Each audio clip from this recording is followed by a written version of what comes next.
Hello, good morning, brethren.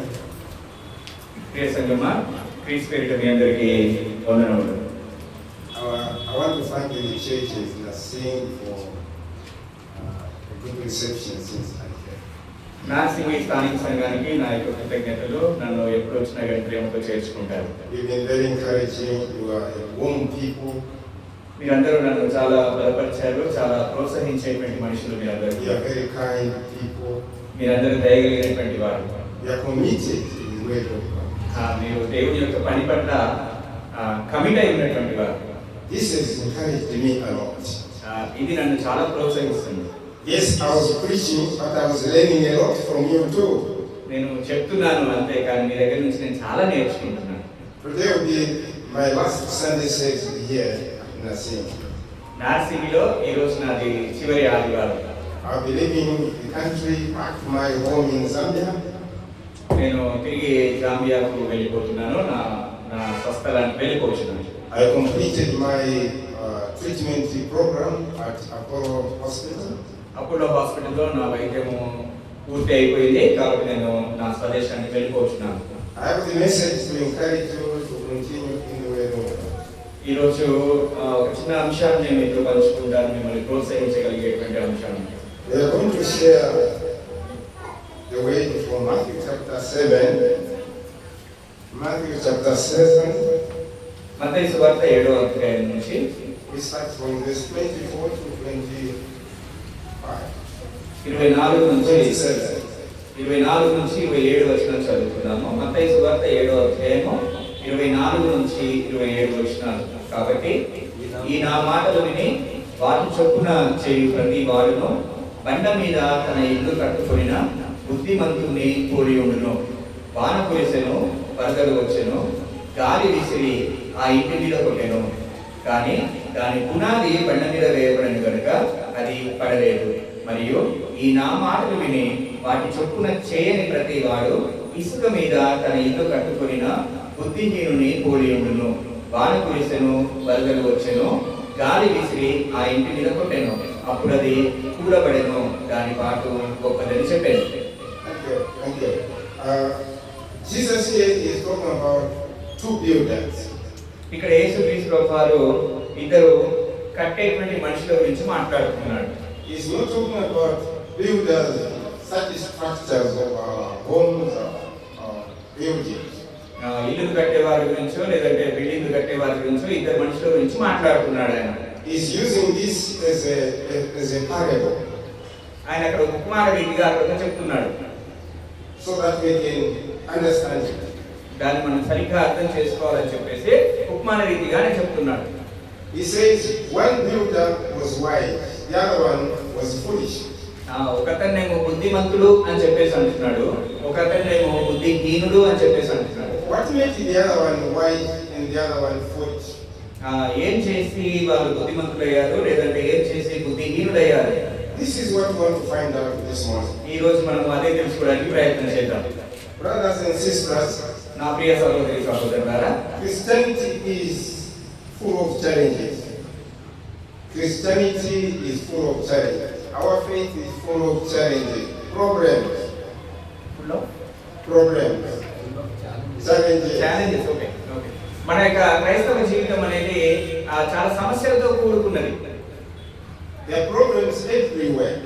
మనకి ఎప్పుడైనా సరే ప్రాబ్లమ్స్, సమస్యలు వస్తూనే ఉంటాయి. ఎక్కడికి వెళ్ళినా కానీ సమస్యలే ఉంటాయి. In every church of Christ there are problems. మన చర్చ్ లో స్థానిక సంఘాలలో కూడా చాలా చాలా సమస్యలు ఉంటాయి. Because the devil is on earth here with full of wrath. మరి సాతాను ఎవరిని మింగుదునా అని చెప్పేసి గర్జించే సింహం వలె ఉంటాడు ఎప్పుడు కూడా. That's you get in Revelation chapter 12 verse 12 that the devil here is dangerous. ప్రకటన 12వ అధ్యాయం 12వ వచనంలో చూసినట్లయితే సాతాను యొక్క క్రూరమైనటువంటి వాడు అక్కడ మనకు తెలుస్తుంది. He says woe to the earth. వాడు ఎప్పుడు కూడా ఎవరిని మృంగాల అని చెప్పేసి చెరగొట్టాలని చెప్పి చూస్తా ఉంటాడు. The devil is come upon you with a great wrath. వాడు చాలా తీవ్రంగా మన మీదకి వస్తూ ఉంటాడు. The devil has got a little time, very short time. మరి వాడు ఒక తగినటువంటి సమయం గురించి ఎదురు చూస్తూ ఉంటాడు. And he wants to use that time to deceive as many as possible from within the church of Christ. వాడు మరి అట్లా వాడు తీవ్రమైనటువంటి దాంట్లో వచ్చేసి సమస్యలు సృష్టిస్తూ సృష్టిస్తూ ఉంటాడు. So we want to talk about what challenges you may face and how you can avoid them. మరి ఎటువంటి సమస్యలు మనం ఎదుర్కొంటాం, ఎటువంటి సమస్యలు మనకు వస్తాయి, వాటిని మనం ఎలా ఎదుర్కోవాలి అనేటువంటి విషయం చూద్దాం. Problems will come upon us from time to time. మన మీదకి చాలా సమస్యలు లేదంటే తుఫానులు మన మీదకి వస్తూనే ఉంటాయి. I have my own problem. నాకు own problem. నాకు నా యొక్క వ్యక్తిగత సమస్య ఉంటుంది, మీకు మీ వ్యక్తిగత సమస్య ఉంటుంది. Each one of us has their own problem. ఎవరికి వారికి వారి వారి సమస్య ఉంటుంది. But the problem we read about here is not the storm, not the problem, but the foundation. కానీ ఇక్కడ మనం చదవబడినటువంటి వాక్యంలో అక్కడ మనం చూసినట్లయితే అక్కడ కష్టం ఉంది, అంటే వాన అనేది ఉంది, కానీ ఆ పునాది దేని మీద ఉంది అనేటువంటిది మొదటిగా మనం గ్రహించాలి. God is teaching us that we must depend upon the word of God, which is the rock.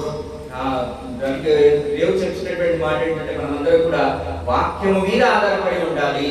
What does it mean standing on the firm, on the word of God?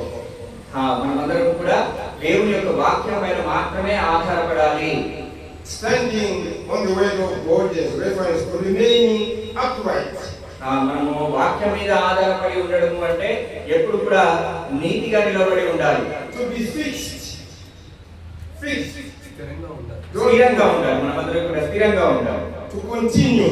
మనం ఎప్పుడు కూడా కొనసాగుతూ ఉండాలి. To be firm. మనము బలంగా ఉండాలి. To have support and to endure that is.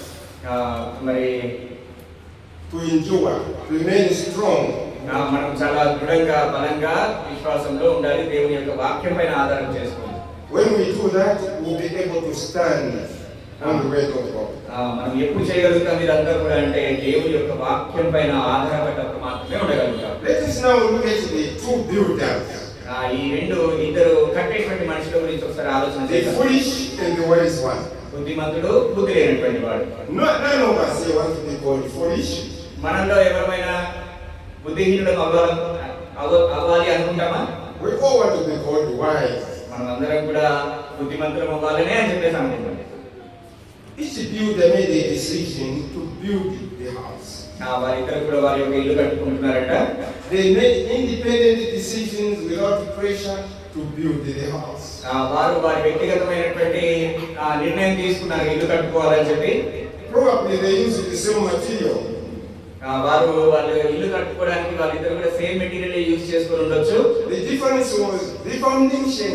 కానీ అక్కడ వచ్చినటువంటి వ్యత్యాసం ఏంటంటే పునాది, ఏ పునాది మీద వాళ్ళు ఇల్లు కట్టుకున్నారు. And probably the houses looks beautiful from outside. ఇల్లులు బయట నుంచి చాలా అందంగా కనబడుతుండొచ్చు. Just as we see buildings around here, they look so beautiful. ఇక్కడ మనం చుట్టూ చూసినట్లయితే చాలా అందమైనటువంటి బిల్డింగ్స్ ఉన్నాయి. This one here looks so beautiful. ఇక్కడ ఉన్నటువంటి ప్రదేశం కూడా చాలా అందంగా ఉంది. But it can only be tested by a storm. కానీ దాని యొక్క అందము అనేది లేదంటే దాని యొక్క నిలకడ అనేది తుఫాన్ వచ్చినప్పుడే తెలుస్తుంది. So the two houses were tested by a storm. ఈ యొక్క రెండు బిల్డింగ్లు కూడా ఆ తుఫాను చేత మరి కొట్టబడడం జరిగింది. This rock Jesus is talking about is the word of God. ఇక్కడే మనము దేవుని యొక్క వాక్యము అనేటువంటి దాన్ని యేసుక్రీస్తు ప్రభువు చెప్తూ ఉన్నారు. And the sand represents weakness. Sand. The house was built on sand. It means weakness. అది ఇసుక మీద కట్టబడినటువంటి ఇల్లులు త్వరగా కూలిపోతాయి. The word of God is the only foundation upon which we should build our faith.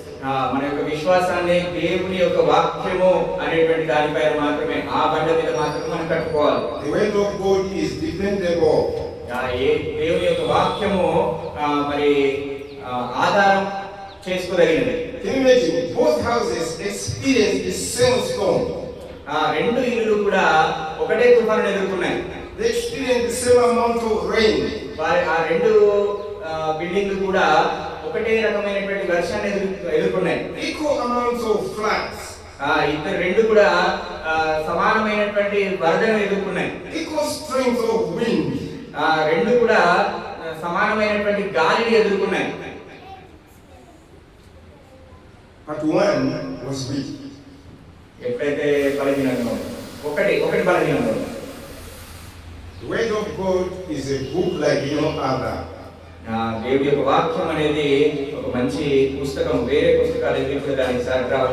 Let us read 1 Thessalonians 2 verse 18. 1 Thessalonians తెస్సలోనికీయులకు రాసినటువంటి మొదటి పత్రిక 1 Thessalonians chapter 2 రెండో అధ్యాయము. కాబట్టి మేము మీ వద్దకు రావాలని ఉంటిమి, కానీ సాతాను మమ్మల్ని అభ్యంతరపరిచెను. That is Thessalonians chapter 2 verse 13. 18. That's what you read.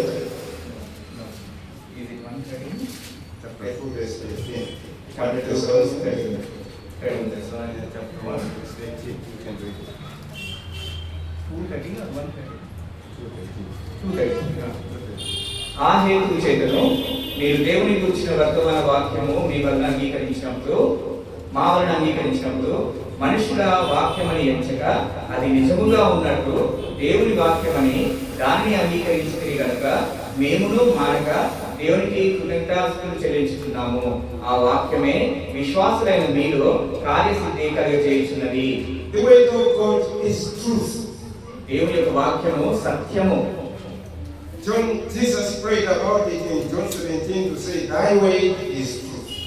యోహాను సువార్త 17:17 నీ వాక్యమే సత్యము అని చెప్పేసి రాయబడి ఉన్నది.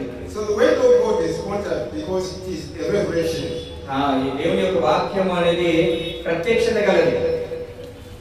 It is inspiration.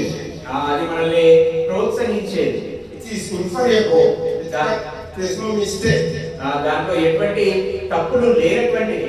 It is authority. అది నమ్మదగినది. Yes, you can get that from 2 Peter chapter 2, 2 Peter chapter 1, 2 Peter chapter 1. పేతురు రాసినటువంటి రెండవ పత్రిక 1వ అధ్యాయము 2 Peter 1, you can read verse 20, 21. 20-21 వచనాలు మనం చదువుకున్నట్లయితే, ఒకడు తన ఊహను బట్టి చెప్పుట వలన లేఖనంలో ఏ ప్రవచనము పుట్టదని మొదట గ్రహించుకున్నవలను, ఏలైనగా ప్రవచనం ఎప్పుడును మనుషుని ఇచ్చను బట్టి కలగలేదు గాని మనుషులు పరిశుద్ధాత్మ వలన ప్రేరేపింపబడిన వారై దేవుని మూలంగా పలికిరి. No prophet came by the will of man, but by God. So మనుషుల ఇచ్చను బట్టి ఏ వాక్యం కూడా పుట్టదు.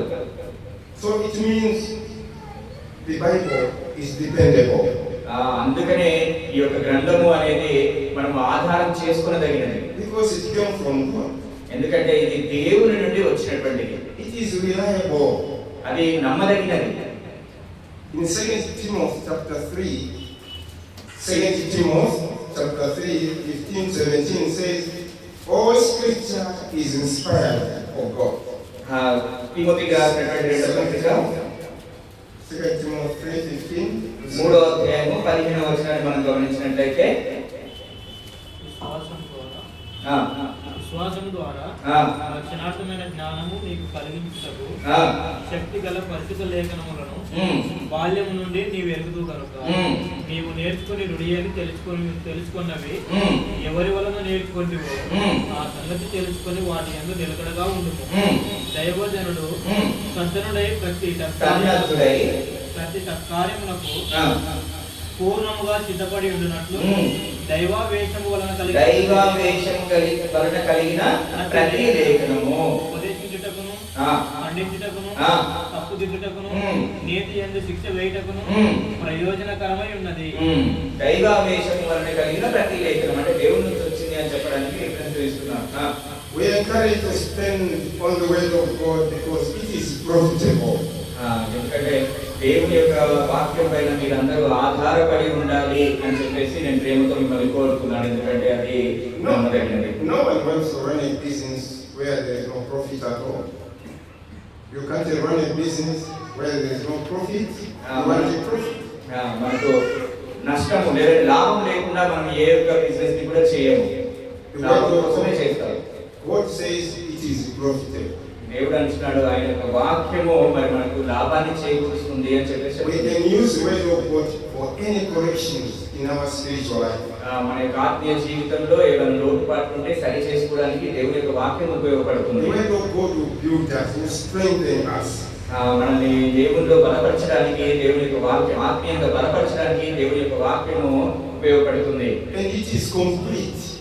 అది సంపూర్ణమైనటువంటిది. Because Revelation says it is complete.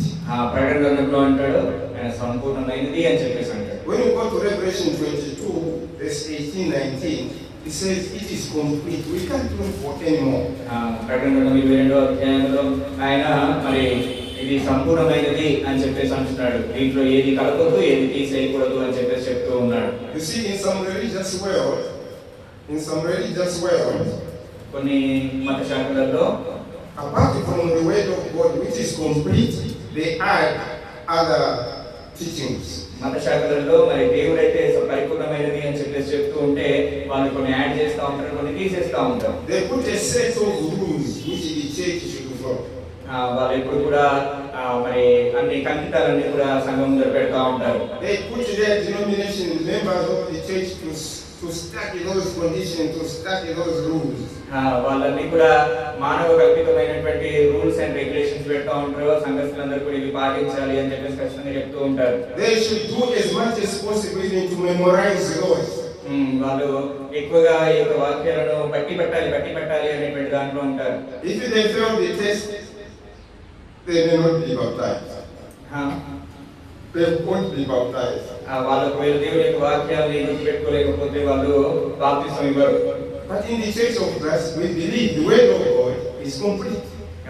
ఇక్కడ మనం చర్చ్ ఆఫ్ క్రైస్ట్ లేదంటే క్రీస్తు సంఘంలో మనం ఎప్పుడు కూడా వాక్యాన్ని మాత్రమే ఆధారం చేసుకుని ఉంటాం. We don't need additional information. మనకు ఎడిషనల్ క్వాలిఫికేషన్స్ అంటే ఏం అవసరం లేదు. It is complete. ఎందుకంటే అది సంపూర్ణమైనది. Even Peter confirms this in 2 Peter chapter 1 verse 3. పేతురు రాసినటువంటి రెండవ పత్రిక 2 Peter chapter 1 verse 3. 1వ అధ్యాయము 3వ వచనంలో ఈ విషయాన్ని చెప్తూ ఉంటాడు. దేవుని కూర్చున్నట్టు మన ప్రభువైన యేసుక్రీస్తుని కూర్చున్నట్టునైనా గాక ఆ మహిమ గుణాతీశ్యములను బట్టి ఆయన మనకు అమూల్యములను అత్యధికములైన వాగ్దానములను అనుగ్రహించి ఉన్నాడు. దురాశను అనుసరించడం వలన లోకమునందున్న భ్రష్టత్వము ఈ వాగ్దానముల మూలముగా మీరు తప్పించుకొని దేవ స్వభావమునందు ఆదివారమునట్లు వాటిని అనుగ్రహించండి. So the word is complete. ఇక్కడ మనం గమనించినట్లయితే దేవుని యొక్క వాక్యం అనేది పరిపూర్ణమైనది. Anything we want to know about our Christian life, we can find it in the word of God. మన యొక్క క్రైస్తవ జీవితానికి ఏదైతే అవసరమో అదంతా కూడా మనం గ్రంథంలో చూడగలుగుతాం. This was confirmed by the apostle Peter. మరి పేతురు కూడా ఇదే విషయాన్ని చెప్తూ ఉన్నాడు. God has given us all things that pertain into this life. మన యొక్క జీవితానికి కావాల్సిన అన్ని కూడా ఈ గ్రంథంలో ఉన్నవి. And all godliness God has given us. అన్ని కూడా ఆత్మీయ సంగతులు అన్ని కూడా ఈ గ్రంథంలో ఉన్నవి. Let's find out now what happens if we stand on the word of God. ఒకవేళ మనము దేవుని యొక్క వాక్యం పైన నిలబడి ఉంటే మనకి ఏం దొరుకుతుంది? When we stand on the word of God, problems are there. Even if we stand on the word of God, there will be problems. మనం దేవుని యొక్క వాక్యం పైన ఆధారపడి ఉంటే మనకు సమస్యలు ఉంటాయి. It's like getting a job. When you get a job, you expect it to be promoted or to be fired. మనము జాబ్ వస్తుంది అని చెప్పేసి ఎదురు చూడాల్సి వస్తుంది, లేదంటే ప్రమోషన్ రావాలి అని చెప్పేసి ఎదురు చూడాల్సి వస్తూ ఉంటుంది. So in every given situation, there are problems. ఎక్కడ చూసినా కానీ సమస్యలు వెంటాడుతూనే ఉంటాయి. So problems will visit us from time to time. ఈ సమస్యలు అనేవి ఆయా సమయాలలో ఉంటూనే ఉంటాయి. And that is the storm we are talking about. అదే సమస్యలే దాని గురించి మనం మాట్లాడుతున్నాం, ఆ తుఫాను గురించి మాట్లాడుతున్నాం. This storm can come in form of financial problem. ఆ తుఫాను మనకి ఆర్థిక పరిస్థితుల లాగా రావచ్చు. Family instability. కుటుంబంలో సమస్యల ద్వారా రావచ్చు ఆ తుఫాను. Yes, lack of finances to take children to school can be also a storm, can be a problem. మరి మనము ఆహారం తినేటువంటి లేదంటే ఫుడ్ తినలేనటువంటి పరిస్థితులు రావచ్చు, అటువంటి తుఫాన్ అయినా రావచ్చు. A storm can come in form of sickness. లేదంటే ఆ తుఫాను మన యొక్క ఆరోగ్య సమస్య ద్వారా రావచ్చు. I came here myself because I was hit by a storm. ఎందుకంటే నేను ఇక్కడికి వచ్చాను, ఎందుకంటే ఆ యొక్క తుఫాను వలన అనారోగ్యం వలన నేను ఇక్కడికి వచ్చాను. But after that I realized we can overcome storm. కానీ ఆ తర్వాత ఆ యొక్క తుఫానును ఎదుర్కొనేటువంటి శక్తిని దేవుడు ఇచ్చాడు. Yes, God assures us that whatever challenges, whatever problems we have, we can overcome. మరి దేవుడు వాగ్దానం చేస్తున్నాడు, ఎటువంటి సమస్యలు వచ్చినా ఎటువంటి తుఫాన్లు వచ్చినా కానీ నేనున్నాను అనేటువంటి వాగ్దానాన్ని దేవుడు ఇస్తూ ఉన్నాడు. Because Jesus confirms this in John chapter 10 verse 28. యోహాను సువార్త 10వ అధ్యాయం 28వ వచనంలో మరి యేసుక్రీస్తు ప్రభువు అదే చెప్తూ ఉన్నాడు సంగతిగా. Jesus says, I know my sheep very well. In John 10:28. 10వ అధ్యాయము 28వ వచనంలో నేను నా గొర్రెలను ఎరుగుదును అని చెప్పేసి యేసుక్రీస్తు ప్రభువు చెప్తూ ఉన్నారు అక్కడ. Jesus knows us very well, each one of us. మనందరినీ కూడా యేసుక్రీస్తు ప్రభువు ఎరిగి ఉన్నారు. John 10:28. 26 చదువు. అయితే మీరు నా గొర్రెలలో చేరిన వారు కారు కనుక మీరు నమ్మరు. నా గొర్రెలు నా స్వరము వినును, నేను వాటిని ఎరుగుదును, అవి నన్ను వెంబడించును. Yes. God knows us very well. 28 కూడా చదువు. He protects us. నేను వాటికి నిత్య జీవం ఇచ్చుచున్నాను, కనుక అవి ఎన్నటికీ నశింపవు, ఎవడనూ వాటిని నా చేతిలో నుండి అపహరింపడు. కాబట్టి ఇక్కడ యేసుక్రీస్తు ప్రభువారు ఆయన భద్రతని ఇస్తున్నట్టుగా మనం చూస్తా ఉన్నాం. So we shouldn't be worried when we have problems in our life. మనకి సమస్యలు వచ్చినప్పుడు మనము భయపడాల్సింది, బాధపడాల్సింది అంటూ ఏమీ లేదు. Look at our little one, our children, for instance. మనం ఇక్కడ ఉన్నటువంటి చిన్న పిల్లలు చూద్దాం ఎగ్జాంపుల్ కోసం. They have a lot of confidence in parents. They have a lot of confidence, they have a lot of stability in their parents. వారి యొక్క తల్లిదండ్రులకు వారి పట్ల అపారమైనటువంటి నమ్మకం ఉంటుంది. They believe their parents will look after them no matter what. వాళ్ళు parents పిల్లల్ని ఎట్టి పరిస్థితుల్లో అయినా కానీ మంచిగా చూస్తూ ఉంటారు. You can toss a little baby in the air and it doesn't worry at all. వాళ్ళను మీరు గాల్లో వదిలేసినా కానీ వాళ్ళు కూడా ఏం భయపడకుండా ఉంటారు. The baby knows very well that mom will just lift me up again. ఎందుకంటే తల్లిదండ్రులు తిరిగి మళ్ళీ పట్టుకుంటారు అనేటువంటి కాన్ఫిడెన్స్ వాళ్ళకు కూడా ఉంటుంది. Even a fierce dog will come. మనం కూడా సమస్య వచ్చిందని చూస్తూ ఉంటాం. The baby, young boy, young little one will cling to the mother or cling to dad. కానీ సమస్య వచ్చినప్పుడు మనం అమ్మ దగ్గరికి నాన్న దగ్గరికి పరిగెడుతూ ఉంటాం. Very sure that we won't be attacked in the presence of parents. Where the father or mother are, there is no challenge. That's what children believe. తల్లిదండ్రుల మీద అపారమైనటువంటి నమ్మకంతో పిల్లలు కూడా ఉంటారు. Yes, I noticed one time, sometime back, a young boy was saying, my mother will beat you, my father will beat you. మా అమ్మ వచ్చి కొడుతుంది నేను, ఒక అబ్బాయి అంటున్నాడు మా అమ్మ వచ్చి కొడుతుంది నేను, మా నాన్న వచ్చి కొడతాడు నేను అని చెప్పేసి చెప్తున్నాడు. But now you look at that father, this little boy you're talking about, is a tiny little father. Can you repeat? I'm saying, children have a lot of trust in parents. పిల్లలకి తల్లిదండ్రుల మీద అపారమైన నమ్మకం ఉంటుంది. Even if someone threatens them, వాళ్ళని ఎవరైనా భయపెట్టినప్పుడు they believe the father always protected them. ఖచ్చితంగా వాళ్ళు ఏమన్నా తల్లిదండ్రులు నన్ను కాపాడతారు అనేటువంటి నమ్మకం ఉంటుంది. Even if the father doesn't sing with strength at all, he has no power, he looks powerless. ఒకవేళ వాళ్ళ నాన్నకి అంత బలం లేకపోయినా కానీ మా నాన్న నన్ను ఖచ్చితంగా నా గురించి ఫైట్ చేస్తాడు అనేటువంటి నమ్మకం ఉంటుంది. They believe that my dad will beat you. మా నాన్న వచ్చి నేను కొడతాడు అని చెప్పేసి అంటాడు వాడు అక్కడ. But this little boy is talking to a giant. వాడు ఎవరితో మాట్లాడు, పెద్దతో మాట్లాడు, పులియాతో మాట్లాడుతూ ఉంటాడు వాడు, మా నాన్న వచ్చి కొడతాడు అని చెప్పి. And then you look at the father is talking about a little one, and you say, no, you can't crush me. నాన్న దగ్గరికి వచ్చి వాడు చెప్తా ఉంటాడు. So Jesus is saying, he is looking looking after us. యేసుక్రీస్తు ప్రభువారు కూడా అదే విధంగా చెప్తూ ఉన్నారు, నేను మిమ్మల్ని చూసుకుంటాను. He has equal attention for each one of us. మనందరి గురించి శ్రద్ధ కలిగి ఉన్నటువంటి వాడు ఆయన. We are very important in the sight of God. మనమందరం కూడా ముఖ్యమైనటువంటి వారు ఆయన యొక్క దృష్టిలో. We are very fortunate to know Jesus. మనమందరం కూడా దేవుని ఎరిగి ఉన్నాము, యేసుక్రీస్తుని ఎరిగి ఉన్నాము అంటే దానికి ధన్యులం. We need to depend on the word of God. మనమందరం కూడా దేవుని యొక్క వాక్యం పైన ఆధారపడాలి. Let us see now the application of this lesson. ఈ యొక్క పాఠం యొక్క మరి సారాంశాన్ని మన జీవితాల్లో ఎట్లా అన్వయించుకోవాలో చూద్దాం. Let us look at the lesson from Matthew 7:24 to 27, which we just read. మనం చదువుకున్నటువంటి మత్తయి సువార్త 7వ అధ్యాయం 24 నుంచి 27 వచనాల వరకు We read it from Matthew 7:24 to 27. మనం చదువుకున్నటువంటి వాక్య భాగంలో నుండి That Christianity provides spiritual information. మరి Christians provide spiritual information. క్రైస్తవులు ఆత్మీయమైనటువంటి సమాచారాన్ని ఇస్తూ ఉంటారు. But transformation is the most important. Transformation is important. For us to change. సమాచారం ఉండడం కన్నా రూపాంతరం చెందడం అనేది ముఖ్యమైనటువంటి విషయం. So that we are transformed. మనము రూపాంతరము చెందాలి.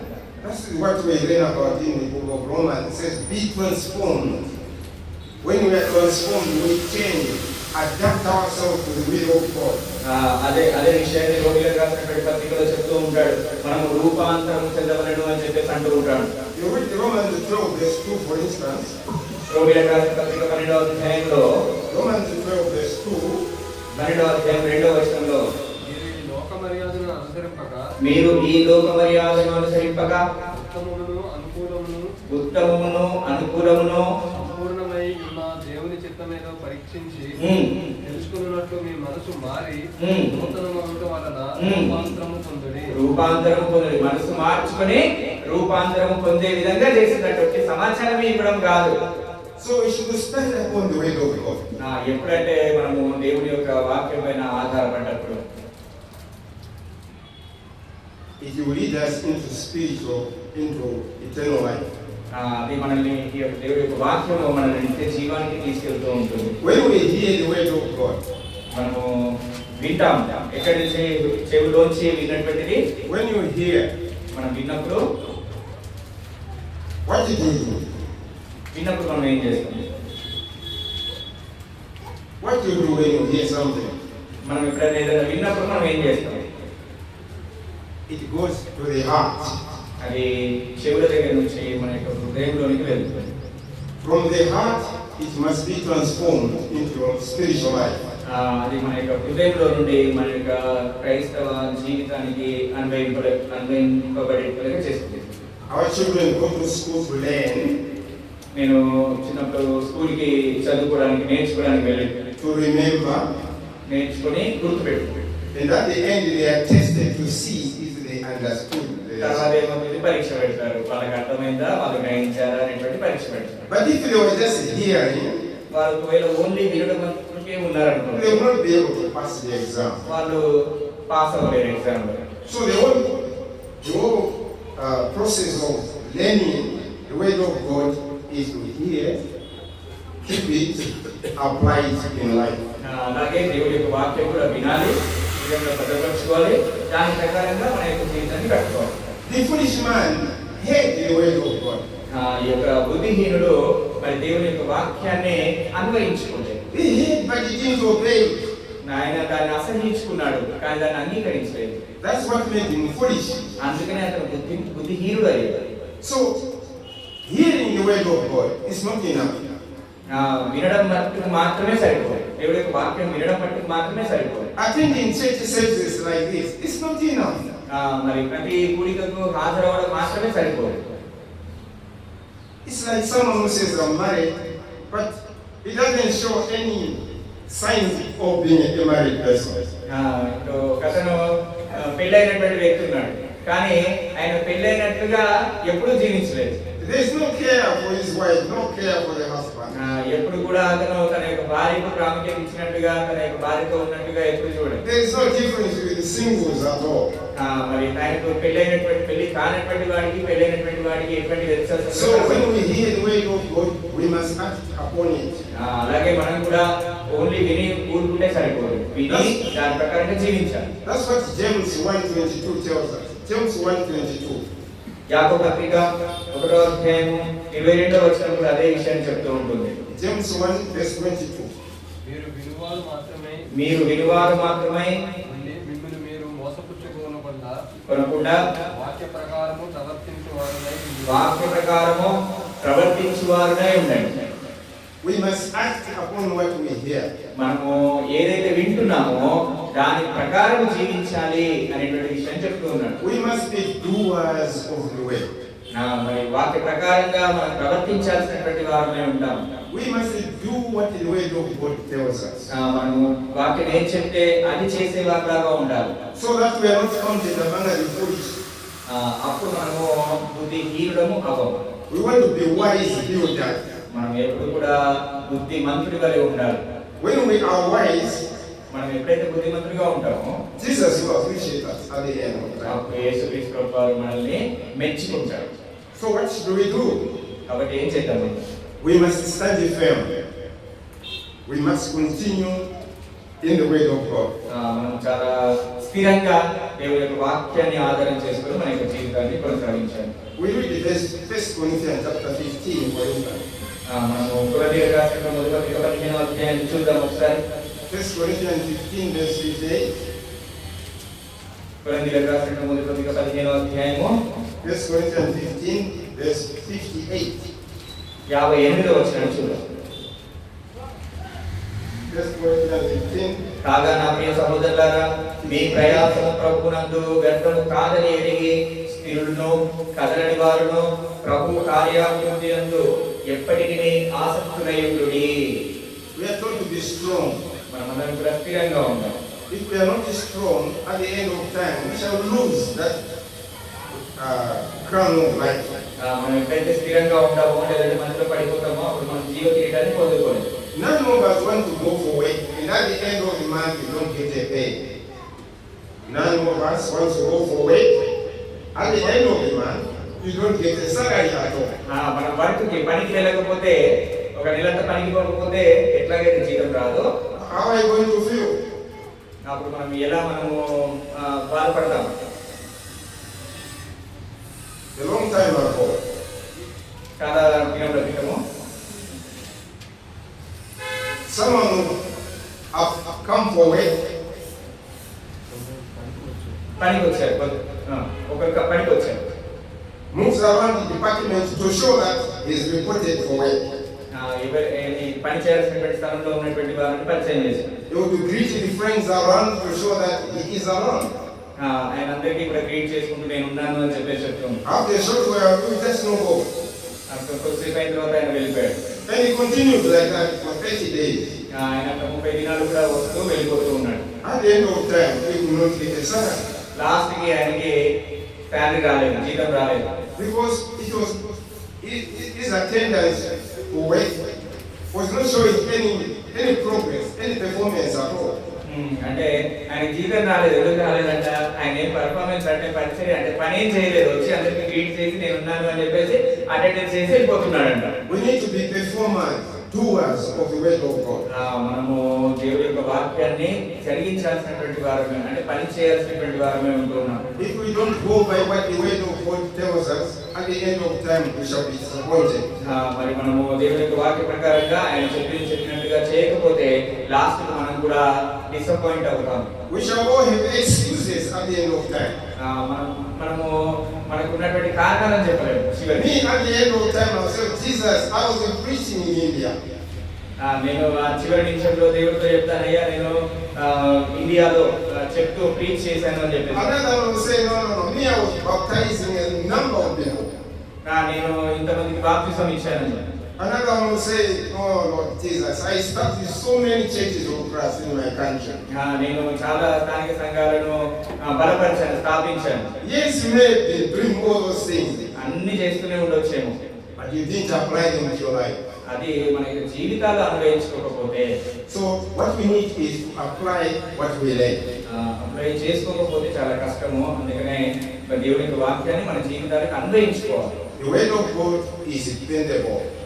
దేవుని యొక్క వాక్యము ఆధారపడదగినది. We must rely upon the word of God. మనము దానిపైన ఆధారపడగలము. As we conclude, మనము ఈ విధంగా దీన్ని ముగించుకుందాము. are we truly standing on the word of God? నిజంగా మనము దేవుని యొక్క వాక్యం పైన ఆధారపడుతున్నామా? Each one of us must examine yourself if you are standing on the word of God. మనమందరం ఎవరికి వారము స్వపరీక్ష చేసుకోవాలి. దేవుని యొక్క వాక్యం పైన నేను ఆధారపడుతున్నానా? Because Christianity is individual. ఎందుకంటే క్రైస్తవ జీవితం అనేది వ్యక్తిత్వమైనది. అంటే We shall be judged as individuals. మనము వ్యక్తిగతమైనది. Each one of us will stand before the seat of Christ. ప్రతి ఒక్కరు కూడా ఆ యొక్క న్యాయపీఠం ఎదుట నిలబడాల్సినటువంటి వారమే అయి ఉంటుంది. And on that judgment seat, on that day, Jesus will determine whether we are doing the right thing or not. అప్పుడు ఆయన డిసైడ్ చేస్తాడు మనం కరెక్ట్ గా ఉన్నామా లేదా అనేటువంటి విషయాన్ని క్రీస్తు ప్రభువు డిసైడ్ చేస్తారు అక్కడ. So the question we should always ask ourselves is, are you truly standing on the way of God? మనము సూటిగా మన జరిగే ప్రశ్న, మనమందరము ఎవరికి వారుగా వ్యక్తిగతంగా దేవుని యొక్క వాక్యం పైన ఆధారపడి ఉన్నామా? Maybe your husband is truly standing on the way of God. Maybe the husband is standing on the way of God. మీ యొక్క భర్త మరి దేవుని యొక్క వాక్యం పైన ఆధారపడి ఉన్నాడేమో. Maybe it is only the wife who is standing on the way of God. లేదంటే ఓన్లీ భార్య మాత్రమే దేవుని యొక్క వాక్యం పైన ఆధారపడి ఉందేమో.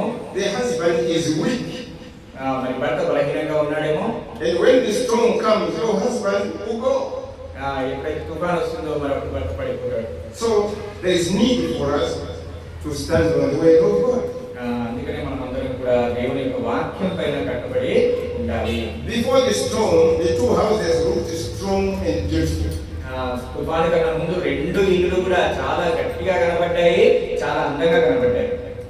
All of us look so faithful here.